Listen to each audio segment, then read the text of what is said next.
Coming up today on Locked On Texas Tech, the Red Raiders are Orange Bowl bound as the number 4 seed in the college football playoff next year, January 1st. Now comes the high stakes, most crucial thumb-twiddling 3.5 weeks you've ever seen.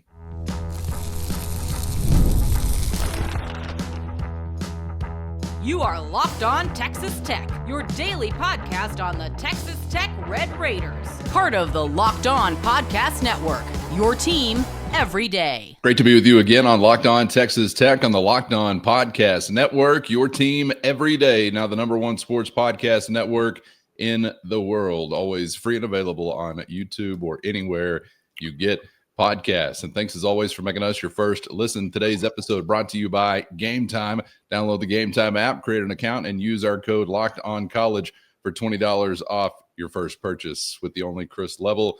I'm Casey Cowan. Chris, great to be back with you. Level marked safe, back in God's country in the 806, now a Big 12 champion, and it's going down smooth. We've still got a lot to process game-wise, league-wise, as we roll through this week, Chris. But I wanted to kick off the week with you on today's episode, directly looking ahead to college football playoff interest. We will also make some time for reaction to what went down with Grant McCasland and the Red Raiders as we completed the DFW takeover with a huge and decisive win over LSU there in Fort Worth. But all about the number 4 seed in this year's college football playoff to begin our conversation. Chris, I want to get to how they'll utilize the 3.5 weeks now that we have to utilize. That means all of us recharge and get ready, I guess, because it's January 1st, Miami, Florida, the Orange Bowl, as Tech awaits the winner of Oregon and James Madison. So looking forward to catching up with you on how this has been settling in with you. And I appreciate some time, as I still know you are in probably a middle to low kind of gas take state to kick off the week.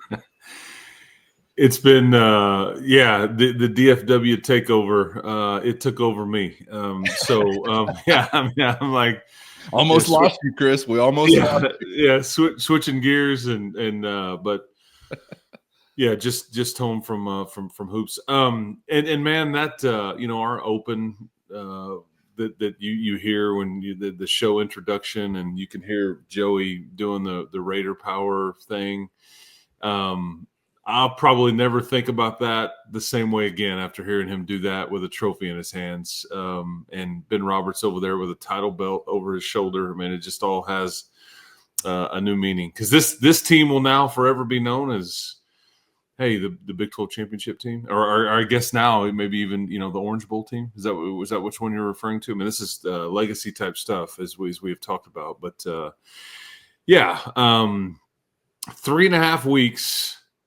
You're going to go from December the 6th until January 1 before you and I mean it'll be a long 3.5 weeks, man. And you don't realize, if you just stop, it's not that far off, I mean, whatever. Just think about all the things that will happen between now and then, and you'll be like, all that's going to happen between now and the next time Texas Tech plays a football game, their most meaningful football game ever. I mean, like, the whole Christmas thing is going to happen. You're going to go play Duke. You're going to go play Arkansas and Dallas. You've got, you're going to play 4 basketball games between now and then, actually.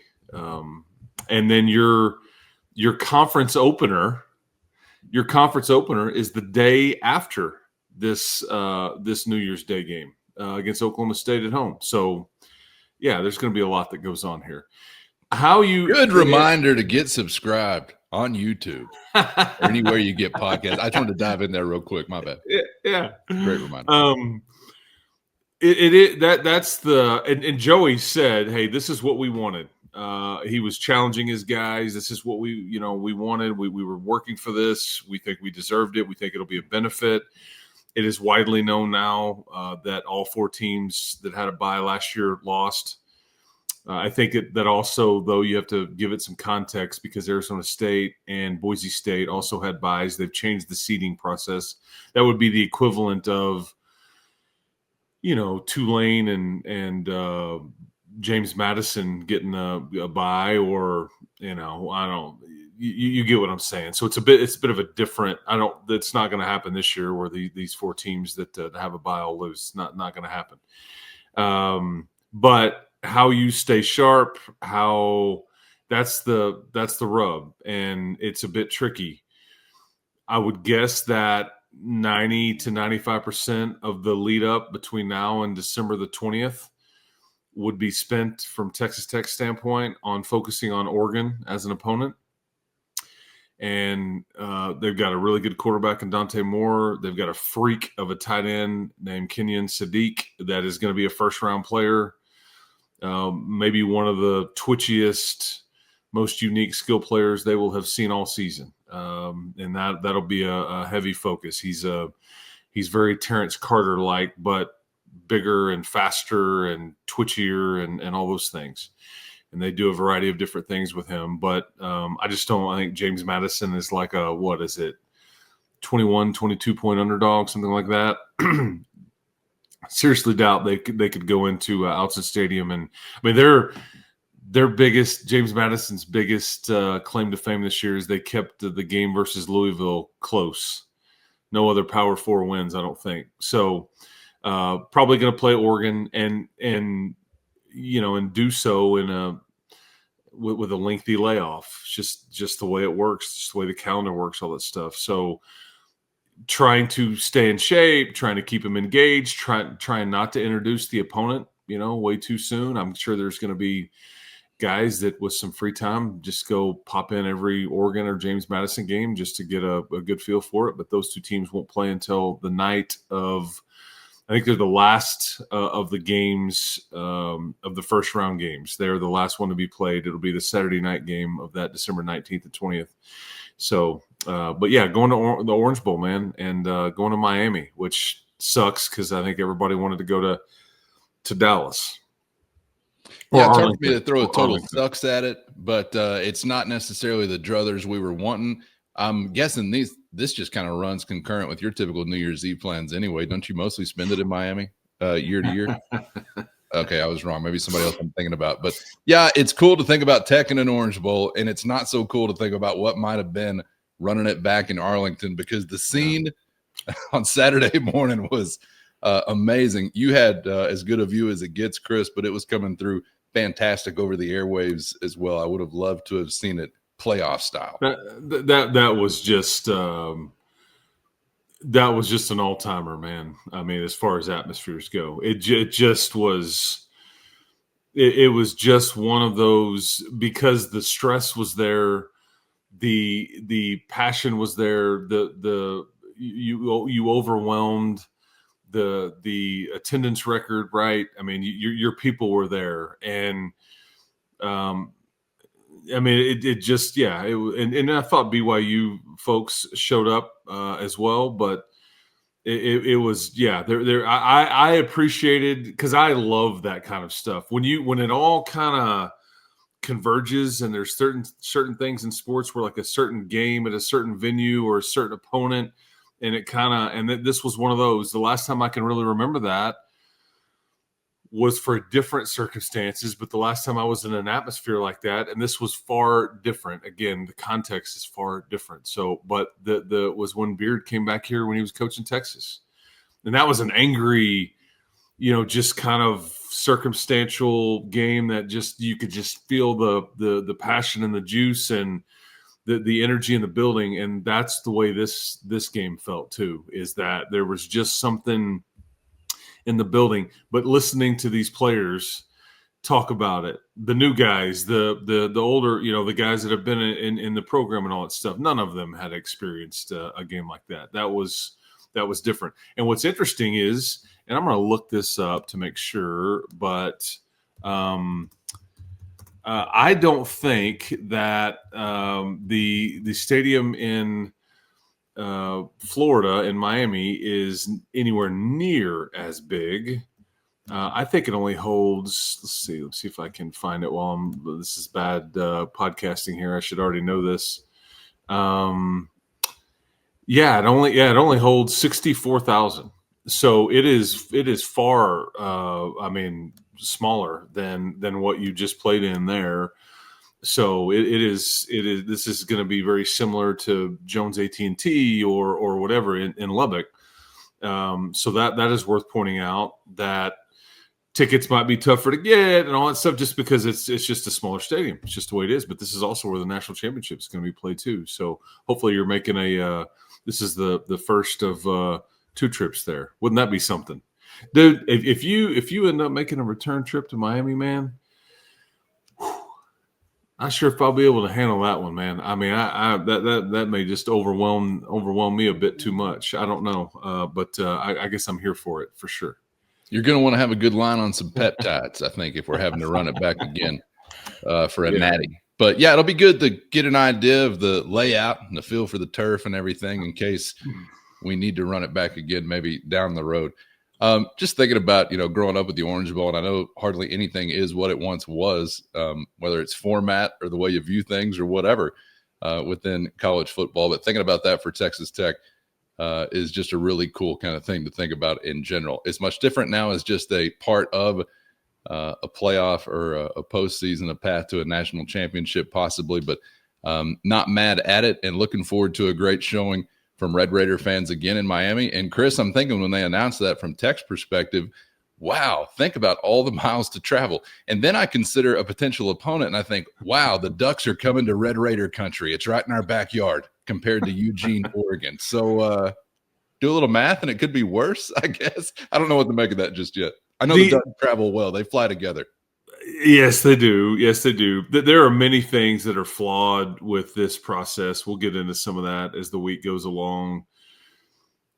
It's an imperfect scenario with either, because everybody's got a gripe of some sort, whether it's, in this case, maybe you're, and I've heard a lot of folks similar to you going, man, I mean, yeah, I wanted to go to Dallas. My family could have gone.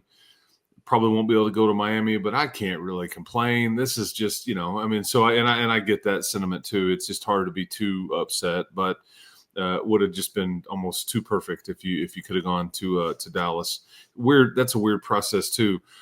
But from a money generation standpoint or the financial component, it's weird to have Texas Tech and Oregon playing in Miami when it could have been, but these bowls, man, they gotta have their game, and it's big business. That's the perfect bowl for the realignment era, Chris. The geography means nothing, and it couldn't be any more visible than in this potential matchup. Yeah, that's exactly right. That's exactly right. But we're on the beach on a frozen lake.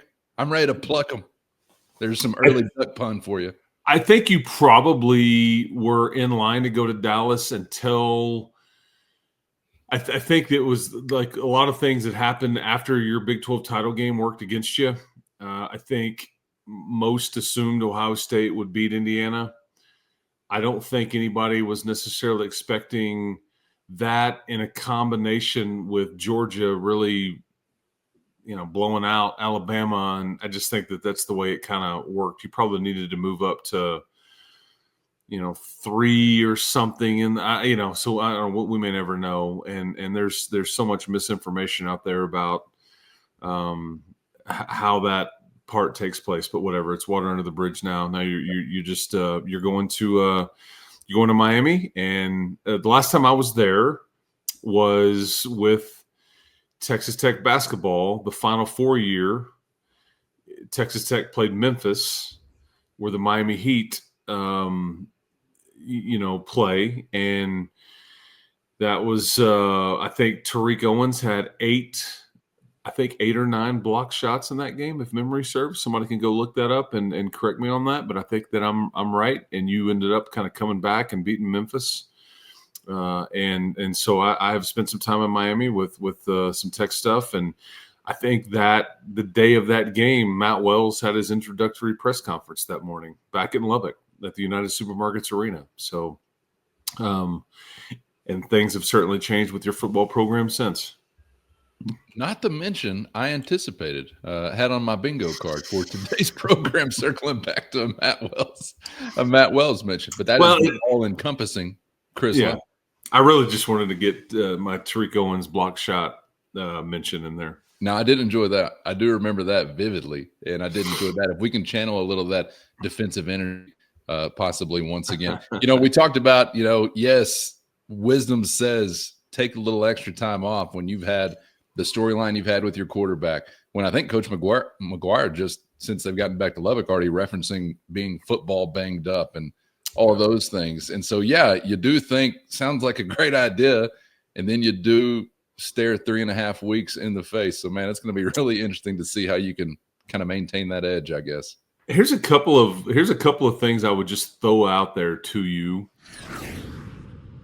First, today's episode brought to you by Gametime. Have you ever decided at the last minute to head to a ball game with friends or family? Maybe it's game day and you suddenly feel the call of the stadium. That's exactly where Gametime comes in. It's the easiest way to grab last-minute tickets without the stress. And with the money you save on tickets, you can then splurge on foods, drinks, gear, and more. Gametime makes it all possible. And best of all, Gametime makes buying tickets fast and simple. Prices on the app actually drop the closer you get the first pitch, and they've got incredible last-minute deals, clear seat views, and a lowest price guarantee that takes the worry out of buying. And if you're like me, you get tired of endless scrolling trying to find the best deal, and that's why Gametime's Zone Deals is the go-to move, since it automatically picks the best seats in your section for you at the best price. And as always, you can get a view from your seat right there in the app. So before you buy, you know exactly what you're going to see. Take the guesswork out of buying tickets with Gametime. Download the Gametime app, create an account, and use our code LOCKEDONCollege for $20 off your first purchase. Terms apply. Again, create an account and use our code LOCKEDONCOLLEGE, Locked On College, for $20 off. Download the Gametime app today. Last-minute tickets at the lowest price, guaranteed. Now that you know what you know, would you rather have been Oregon and playing James Madison? What kind of crowd would you have gotten? Because no students here, mind you. What would that have been like? Would that have? I mean, because that's how close this was. Now it's either bye or home game versus James Madison. This is now that we kind of, because weeks ago we were pondering. I mean, I always said if you were going to do this, man, if you could bring Miami here or Alabama here, Notre Dame here, which we had seen kind of projected at different times, that's different than hosting James Madison. I don't know. The other do what? Definitely a difference. But I would absolutely expect and almost guarantee a full-throated, lubed up in a lather crowd. Okay. I wouldn't have any worries about that. I mean, it's a playoff game and we are the best, but I would not trade places though. I would not trade places with where we are right now. Yeah. And the other thing I would offer up too is that let's look at it this way too. What if you had beaten Arizona State? What if you had beaten Arizona State and you were undefeated? How much would have really changed with your scenario here? I mean, would you have been? I mean, where you're at? Would you have maybe been third? Would you have been any? I mean, I don't know if too much. Which I wasn't really prepared to say that when it happened, and then in recent weeks. But now that you have all the ingredients in there and you're tasting the stew, I just don't know if too much would have changed. I really don't. I mean, maybe you move up to third, and then maybe that would have equaled Dallas. I mean, what they said is that the whole reason that you're having to go to Miami is because they didn't want to. And this is how goofy this thing is. They didn't want Miami to theoretically get a home game in their game. Should they win their first round game? Well, what if they don't win it? I mean, but so you're going to give A&M a home game basically. In Dallas, if they are to win that game. So, anyways, that's just. But I just wonder if you were sitting here at 13-0, how much would have been different? Because I just don't know if they were going to give credit to the Big 12 like they are with the Big 10 and the SEC. I don't know.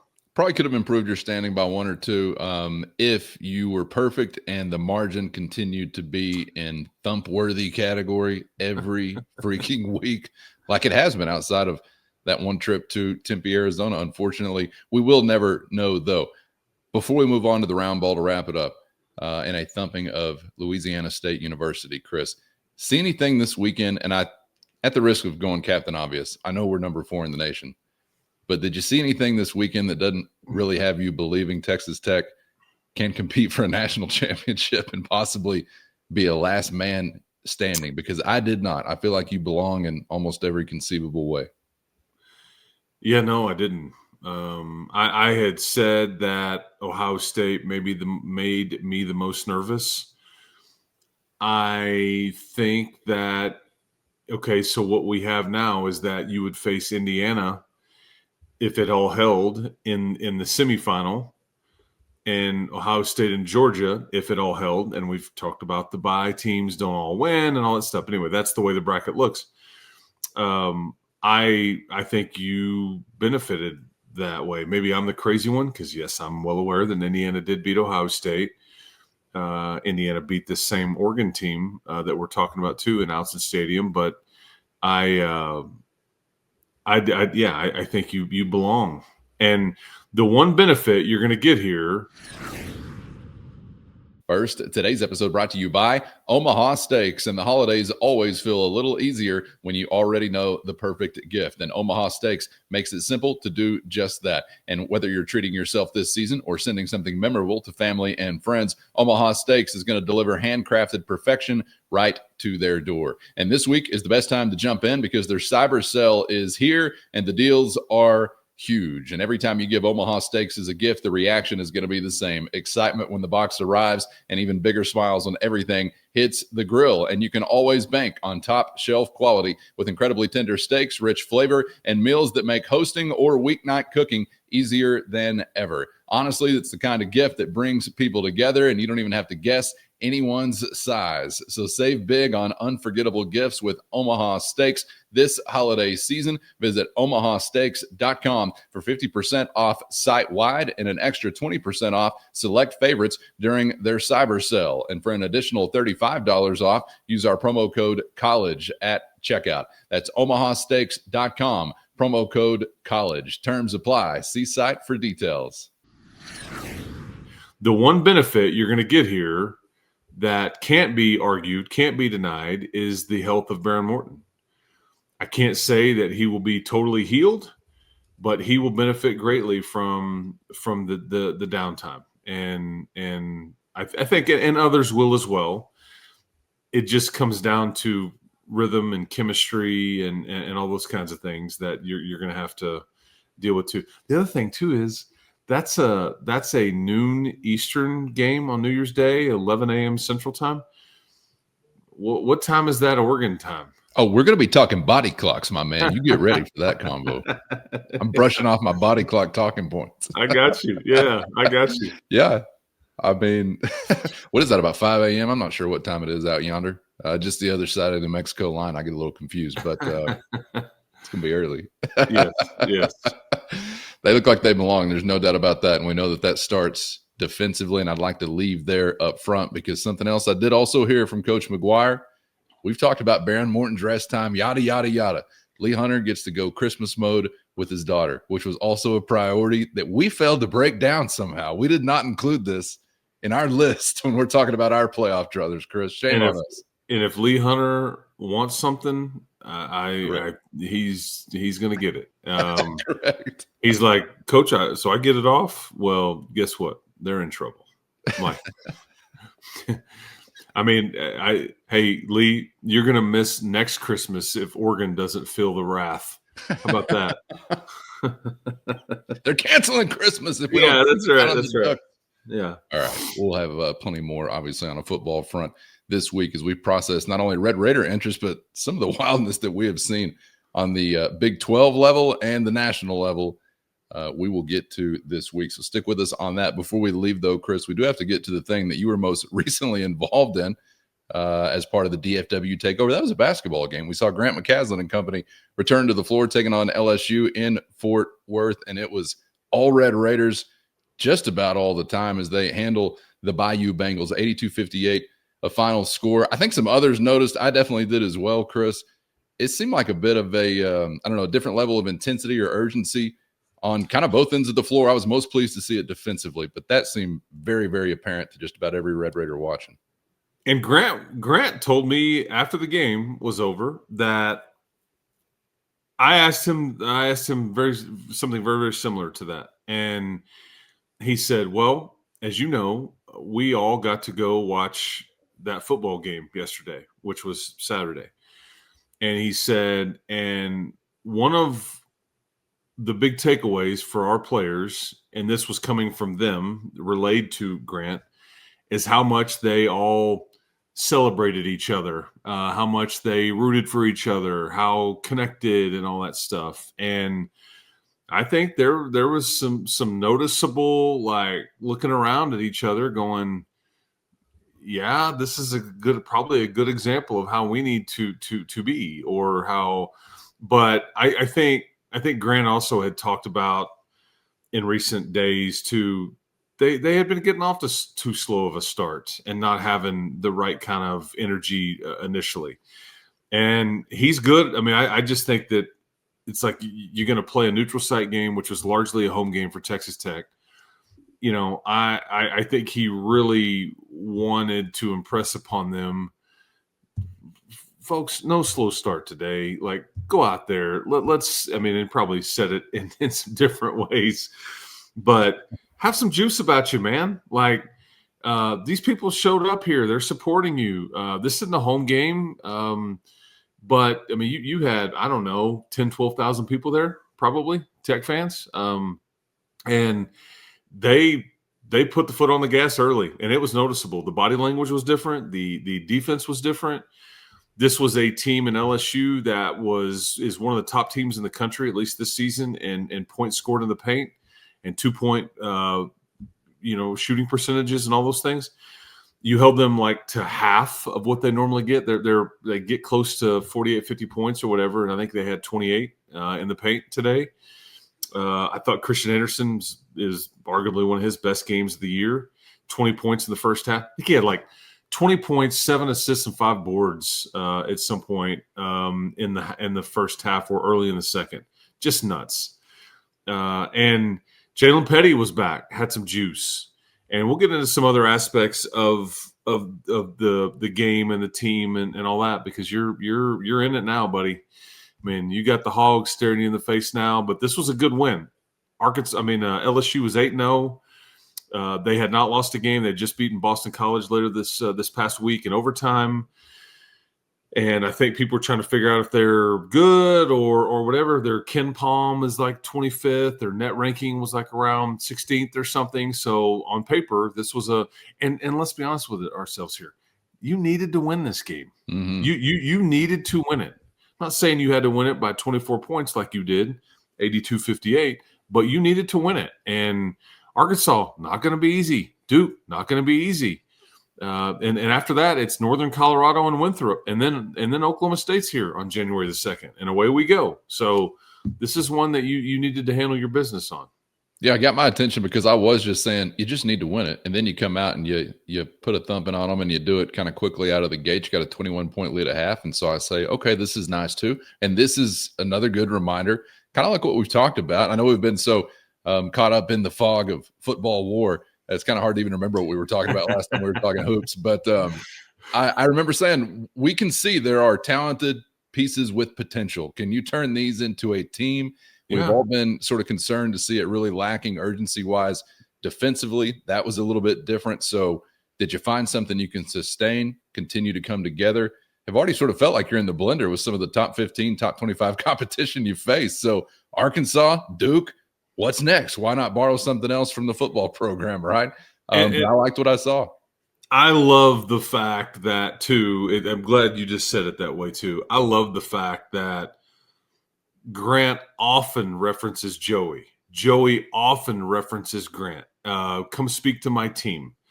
Hey, remember when, insert name here, spoke to you guys? I mean, there's a lot of connection there, and that's, I work with those two programs obviously, but I love that they are very similar in a lot of ways, and have grinded to get to this point, and are very appreciative of where they're at. And it's great when they're borrowing from each other, whatever it may be.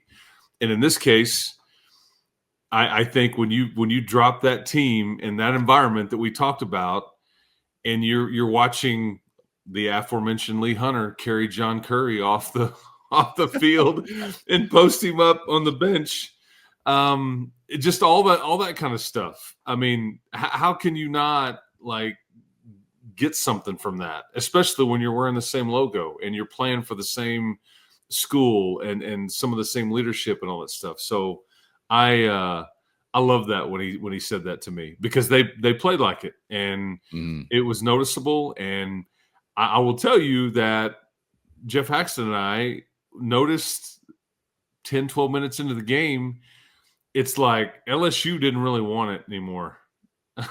I mean, you were doing some things to them that hadn't been done to them this season, and there's not a lot of energy. It's like you just took it. You took it all from them, and then you just kind of – and there were some parts that were a bit sloppier than others, some spurts and things like that. But there wasn't a coach down there.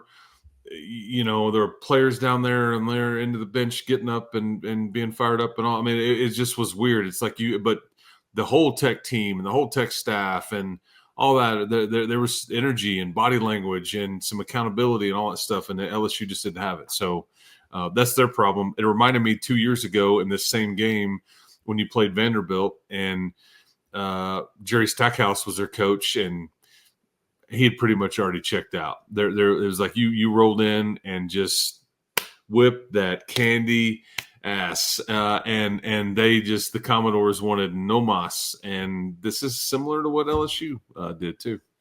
Expected a win and was glad to get one, but a little more meat on the bone there maybe than I was thinking, and some more things to think on as we get ready for this next huge one. It's a big week for Coach McCaslin and the Red Raiders as we prepare for the Hogs coming up in just about a week's time back in the Metroplex. All right, Chris, appreciate your time, my man. Continue to recharge, because it ain't stopping, and the stakes are only getting higher. So looking forward to chopping it up with you. We'll be back to plenty more goings on within the realm of the college football playoff, the bowls, opt-outs. I'm not playing. My ball and I are going home. Those types of conversations and a whole lot more. So stick with us, Chris. Looking forward to it, and we'll see you for the next one.